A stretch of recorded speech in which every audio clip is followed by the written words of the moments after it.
Hello everyone and welcome to the Jeffrey Epstein Show. I'm your host, Bobbycapucci, and this is episode 13 of the Maxwell Files. Ghislaine Maxwell's team is trying to position themselves to get a gag order put on the lawyers and the survivors in this case. They don't want them talking to the media because they understand just how guilty Ghislaine Maxwell is, and the fact that just the circumstantial evidence alone puts her in prison for a very, very long time. So they have positioned themselves now to try and get these girls who have been gagged since the very beginning, basically. Now they want them to shut up again and not tell their story and keep quiet. I really hope that Judge Allison Nathan smacks this request down, because, look, these girls were forced into silence for so long. How dare anybody tell them who or what or why and when they can talk? It is unseemly to me. Especially considering that the cat is out of the bag at this point. If you wanted this to be a private trial and not tried in the public, well, Ghislaine Maxwell would have come forward a very long time ago and spilled the beans. Instead, she wanted a spectacle. Well, folks, we're going to have a spectacle now. People like this always believe that if they keep their BS in the dark, that they'll be able to get away with it. But unfortunately for them, the spotlight is directly on top of them. And what we see inside of their dark room makes us all furious. Our article today is from the Boston Globe. The author of the article is Travis Anderson. And the headline is, Ghislaine Maxwell's lawyers seek order barring prosecutors from talking to the press. And in cases like this, it's relatively typical.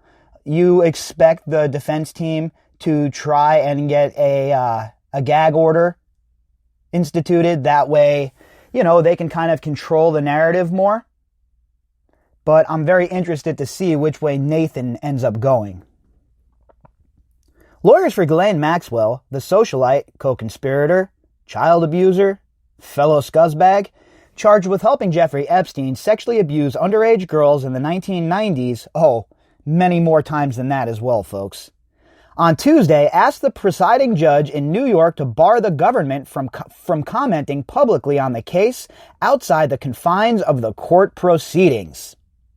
So basically, they're grasping at straws on the defense, right? They know that they don't have a defense right now. They don't have anything that's tenable.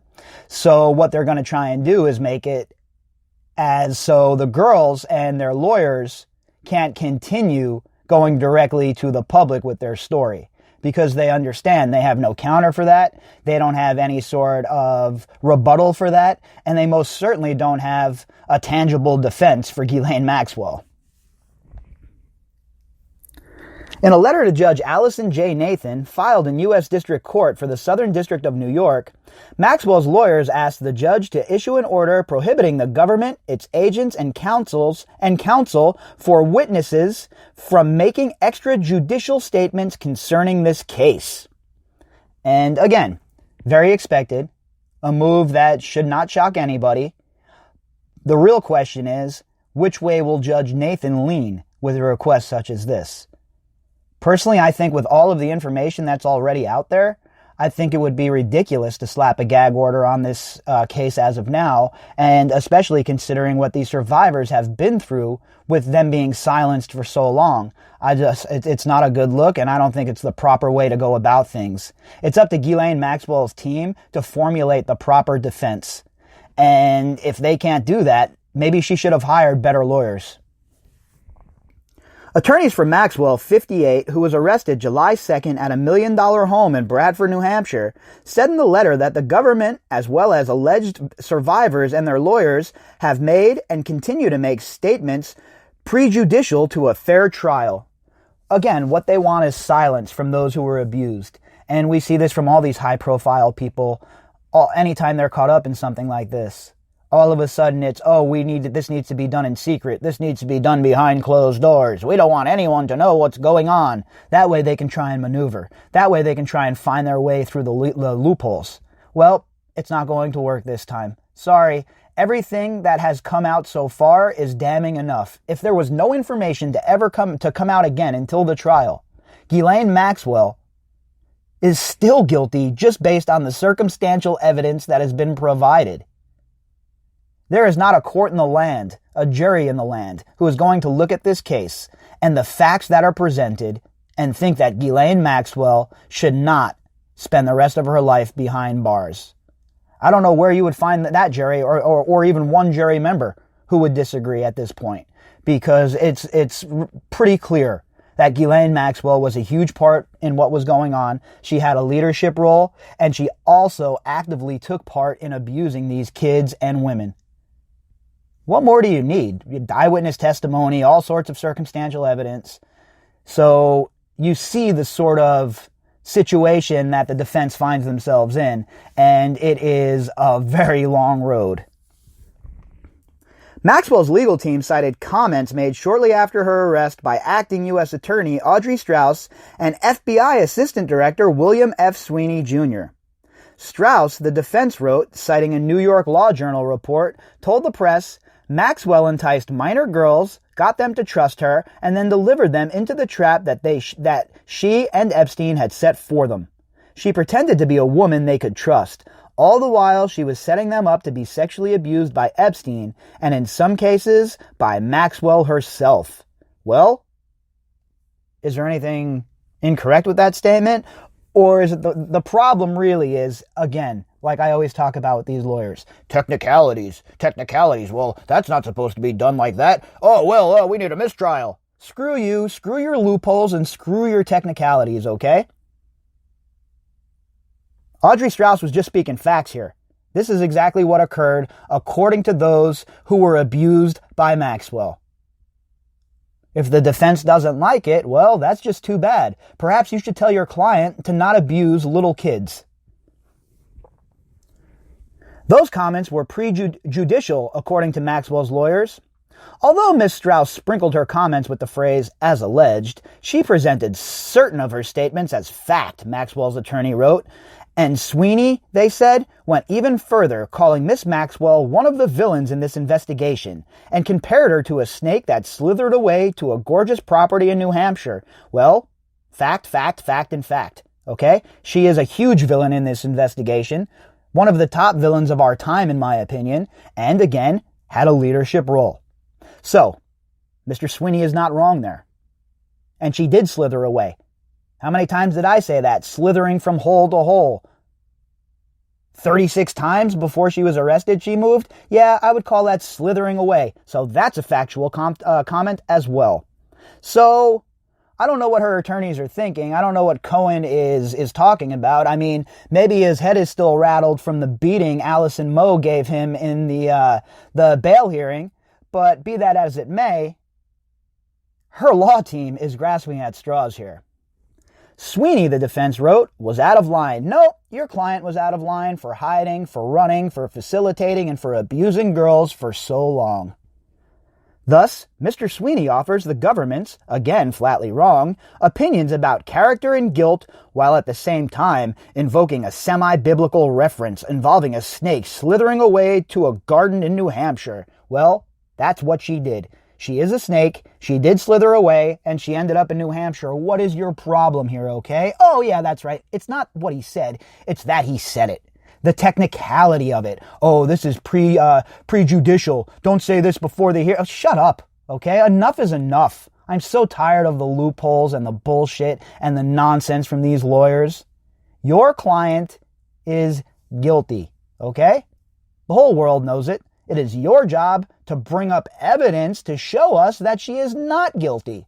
And if you cannot do that, sir, your client is going to prison for the rest of her life.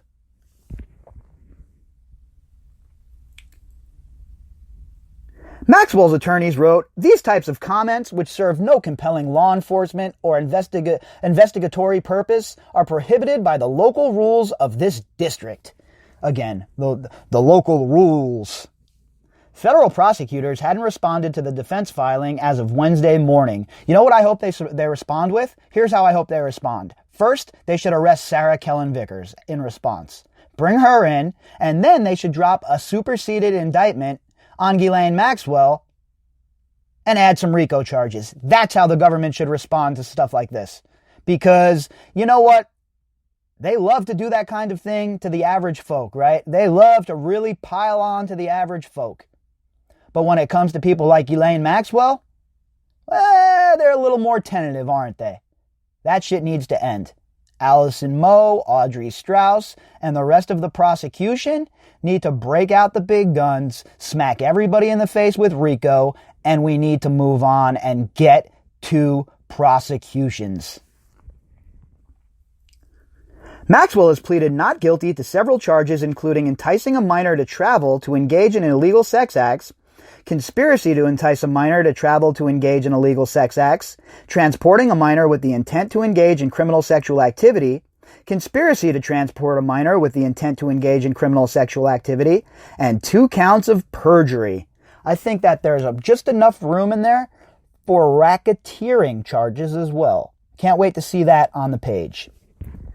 Her lawyers have said in private court filings that she vigorously denies the charges, intends to fight them, and is entitled to the presumption of innocence.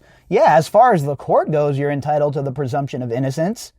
But for the rest of us who have followed the case, for those of us who understand what you have been up to and the moves you have been making behind the scenes, well, that ship has sailed. The second you abused children and the second that multitudes of them came out and said that you were an abuser, your presumption of innocence, well, I think that's gone by the wayside, okay?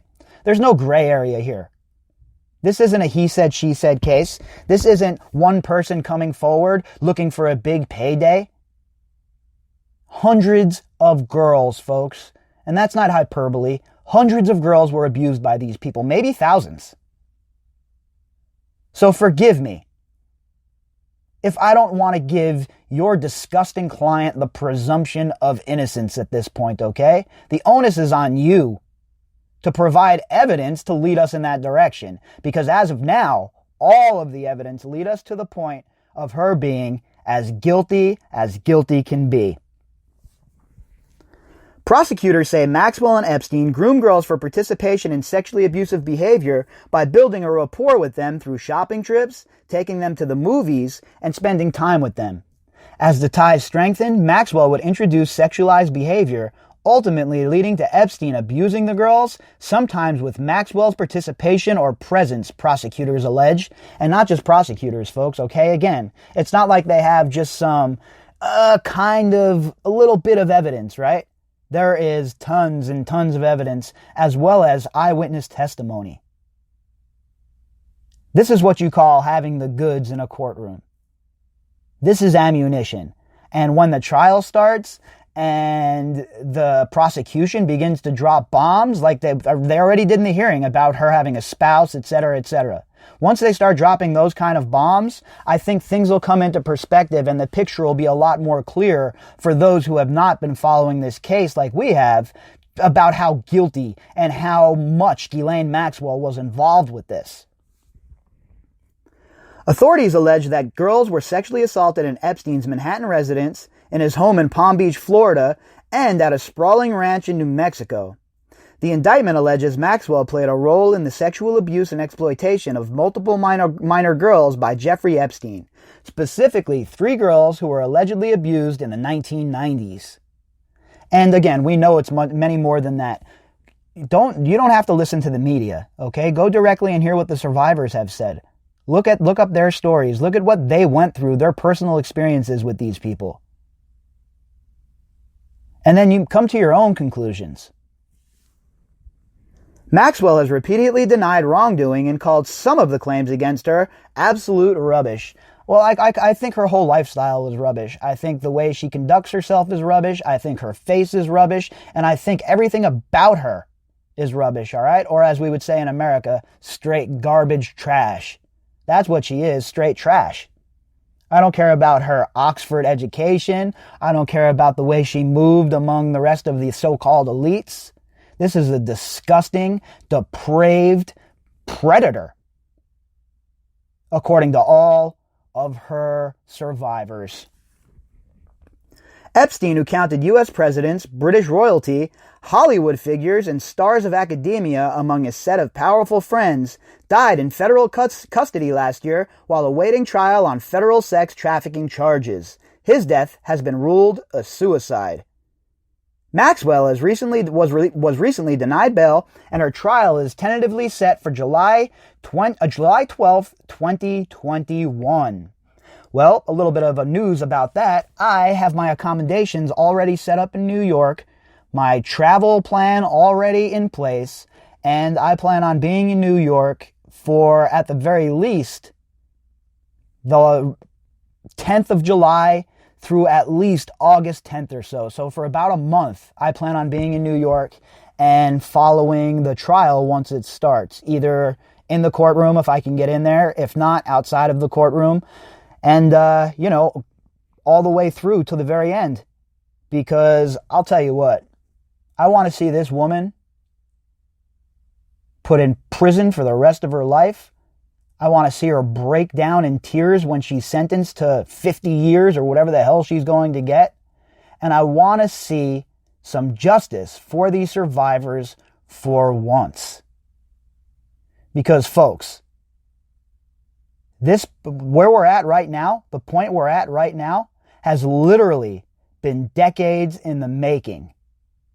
All we need now is a great ending. If you'd like to contact me, you can do that at bobbycapucci@protonmail.com. That's BOBBYCAPUCCI@protonmail.com.